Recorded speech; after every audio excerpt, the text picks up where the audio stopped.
High friends, welcome to my channel. আর এটা ছিল মহালয়া স্পেশাল মিনি ভ্লগ। মহালয়ার দিন সারাটা দিনই প্রায় ল্যাদ খেয়ে কাটিয়ে দেওয়ার পর আমরা সন্ধেবেলায় বেরিয়ে পড়লাম লেন্স কাটের উদ্দেশ্যে।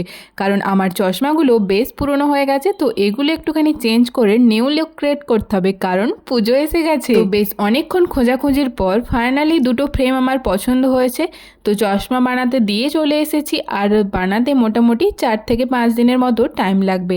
তারপর চলে এলাম আমরা একটা রেস্টুরেন্টে, কারণ মহালয়া থেকে বাইরে খাওয়া দাওয়া শুরু না করলে পুজোর শেষে 5-10 কিলো ওয়েট গেইন হবে কি করে। যাই হোক, চোখসে পাট, তো আমরা চলে এলাম শ্রী গণেশ ইন নামে একটা রেস্টুরেন্টে।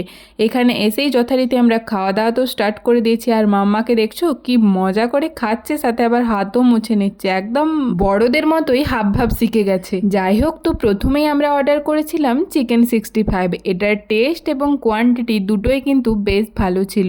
আর মাম্মার জন্য ছিল ফ্রেঞ্চ ফ্রাইস, তো এটা তো বেশ মজা করেই খাচ্ছিল। তো এরপর আমরা অর্ডার করেছিলাম নান, সাথে ছিল মুর্গ মশলা, এটাও কিন্তু বেশ টেস্টি ছিল। তো চলো এখন তাড়াতাড়ি খাওয়া দাওয়া কমপ্লিট করে নিই। আর আমাদের খাওয়া দাওয়া শেষ হয়ে গেলেও কিন্তু মাম্মা এখনো পর্যন্ত ফ্রেঞ্চ ফ্রাইগুলো আর কিছুতেই ছাড়তে পারছে না।